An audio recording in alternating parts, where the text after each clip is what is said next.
Hello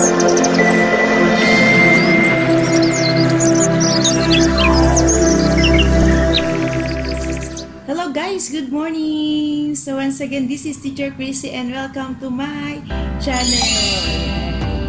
So guys, ayan, so maganda yung ating araw ngayon kasi nakatapos tayo sa mga gawaing pampaaralan guys. Ayan, magre-ready na lang tayo for the opening of classes. So bago tayo mapunta dun sa opening of classes guys, ayan. So gusto ko muna sa inyong, ayan, i-share, ayan, ang ating RPMS portfolio. So, this is my RPMS portfolio, guys. So, ayan, nakita nyo, naka-ring bind siya. And then, with complete craft from PRA 1, from PRA 1 to PRA 6. So, naka-bind siya. Ayan. Alam nyo ba, guys? I do it alone. Ayan. So, binind ko siya mag-isa. Ayan. So, paano ko nga ba ito i-bind? Ayan. Paano ba ang pag-bind? So, ituturo ko sa inyo ngayon guys at sasabihin ko sa inyo kung ano ba yung mga kailangan niyo para magawa niyo din itong mag-isa. Lalo na guys sa mga teachers na kasama at kagaya ko. Ayan, so, kailangan natin ito dahil alam naman natin na mula sa opening of classes at till the end, kailangan natin mangolekta ng mga MOPs at pagsama-samahin at the end para i-present at mabigyan tayo ng tamang rating para sa atin. So, yung nilalaman nito guys, i-share ko din sa inyo right after ito. Pero ito muna ang gusto ko i-share sa inyo kung paano ko siya i-bind. So, madali lang guys, napakadali lang, napakasimple lang. So, i-big sa inyo yung mga kailangan natin. So, una guys, syempre, sa pag-bind, ito, kailangan natin ng ring binder. So, itong ring binder guys na ganito, nabibili ito sa nearest bookstore or even online sa Lazada or Shopee, marami siya. So, nabibili siya na ganito kahaba. By meter siya. So, meron siyang different sizes. Ayan. So, meron siyang maliliit lang. Depende sa pangangailangan niyo. Kung medyo makapal yung gagawin niyo na portfolio, so, yung ganito mataba. And then, pagka naman medyo maliit lang, so, ganito lang siya. Para hindi siya masyadong malaki. Ayan. So, maraming sizes yung ring bind. So, pili na lang kayo kung ano yung swak sa inyong pangangailangan.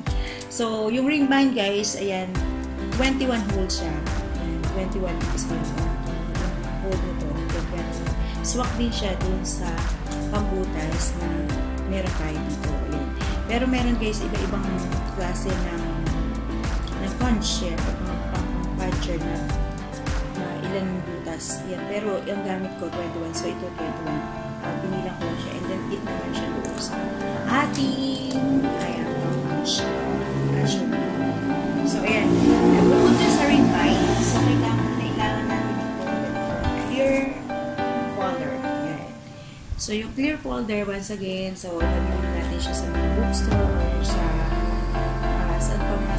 mga online din. Yan. Pero sa nearest bookstore lang natin guys. Marami siya. So, ano siya, clear folder kasi clear yung kanyang harapan. Clear. Kasi siya. And then, syempre, hindi na natin kakailanganin itong sliding. Kaya tatanggalin natin siya and pupitasin natin siya dito sa gilid. Ayan. So, dito guys, sa ating portfolio, ayan, here, bali, 1, 2, 3, 4, 5, 6 color yung ginamit. Yung 6 colors ang ginamit ko. Depende dun sa colors ng ating craft. Ayan. Depende guys sa ating creativity kung paano natin siya gagawin. Pero pwede rin naman isang color. Kagaya nito. So ngayon guys, syempre bukod dyan sa clay folder, bukod dyan sa ring binder. Ayan. So kakailanganin natin yung sticker paper. Ayan. So, kailangan natin yung sticker paper para mag-print tayo ng mga natin na gagawin natin dito. Ayan. Good, mga label. Mga label siya guys. So, isa lang naman po bilang kailangan natin. So, nabibili na naman yung sa national bookstore guys. Ayan, access, available siya sa kailangan natin. Siyempre, aside from sticker, folder, at saka kailangan natin ng panggalan. So, eto guys, kailangan natin ng So, ito guys, tong pint ko na to, ayan. Binili ko siya dahil kailangan. Dahil kailangan, ayan, hindi. Kasi guys, ako, ayan, hindi niya natatanong. Ayan, dati ako kasi mayroong computer siya. So, lahat ng mga gamit na, ginawa ko siyang business eh. So, ngayon guys, yan, introduce ko na rin dahil nga, kaysa naman pupunta pa ako sa iba, magpupunta yung diba. So, anytime naman na kailanganin natin. So, mag-invest na tayo guys sa mga ganyan materials, lalo na sa mga guro na kagaya ko. Ayan, so, mas, convenient. Ayan, convenient para sa akin na hindi na ako pupunta sa iba, ako na lang nagagawa. Tapos, nagagawa ko pa yung lahat ng creativity na gusto ko dun sa aking ginagawa.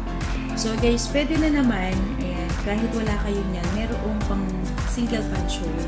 Yan, medyo nasira na lang kasi single punch hole kung i-dispose ko na siya. So, bibilangin nyo nga lang yung gagamitin nyo pang kasi meron itong mga madadalang lang. So, tatapatan nyo na lang siya. Ayan, discarte lang guys, discarte lang, tatawag natin siya. Pero since meron ako nito, so hindi ko na kailangan yun. So, ito na gagamitin natin. So, ngayon guys, ayan, paano ko sa inyo tutuloy tapos na akin. Ayan, tapos na guys ang atin. Ang gagawin ko guys, ayan, i-collect natin sa OPCRF na aking spotter. So, ito yung gagawin natin na ibubukan. So, ngayon, ang ginawa ko sa kanila ay magkakasama kasi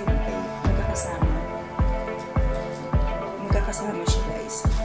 Ito na siya yun. Magkakasama. Medyo pandemic ngayon, so ang mag-check daw ay kailangan separate yung bawat crack. So ngayon, yung 5 crack ni ma'am, gagawin natin na 5 bind. Ayan. So since naninipis siya, ang gagawin natin instead na yung malalaki, ito na ayan. So syempre, gagawa tayo na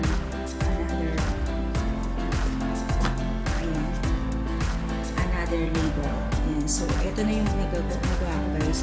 Ayan, sa kanya ginawa ko na isang kulay. One color na lang, orange. Ayan. So, mula gra 1, gra 2, gra 3, gra 4, gra 5. And then, nasa na gra 6 ko. Ayan, ito yung gra 6. Hindi ko pwede sa papakat. Ayan, so dito siya sa dulo. Yung gra 6. Ayan, syempre, unahin nyo guys muna ito. Ayan. Ito guys, folder lang siya.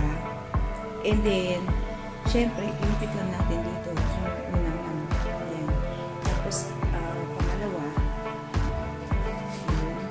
nakikita nyo ba?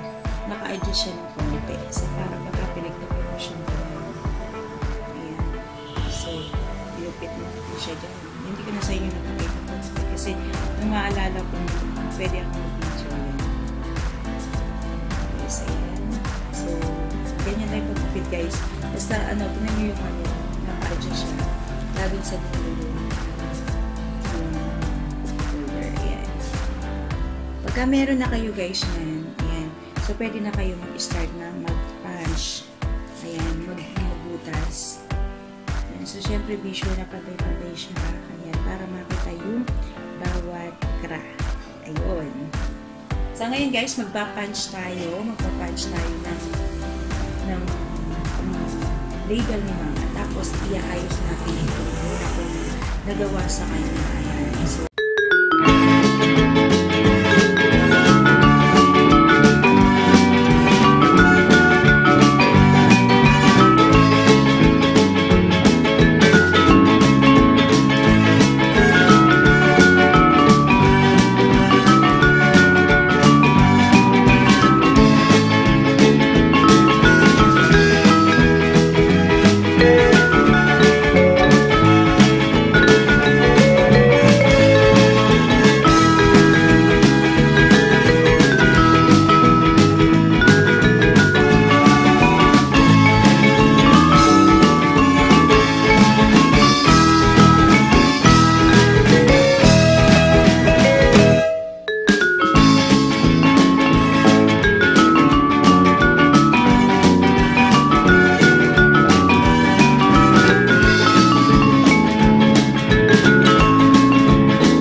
tayo. Nakatapos na tayo. So, ito na ang finished product natin.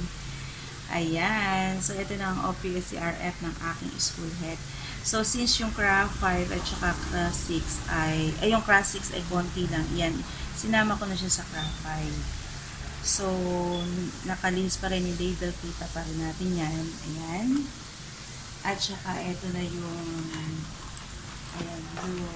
craft 4. Ayan. Kasi, since maano din siya guys masyadong tawag to, makapal, kaya hindi rin natin siya talaga pwedeng pag-isahin. At isa pa guys, kaya siya pinaganito kasi nga, pandemic ngayon, so ang mag-check niya, isang crab per room. So, kailangan talaga hiwa-hiwalay. So, ayan. So, para pag nag-file din, madaling makita yung label. So, ginawan ko pa rin siya ng proper way of labeling. Ayan. So, yung crow 2, and then ito yung last one, ang crow 1. Ayan.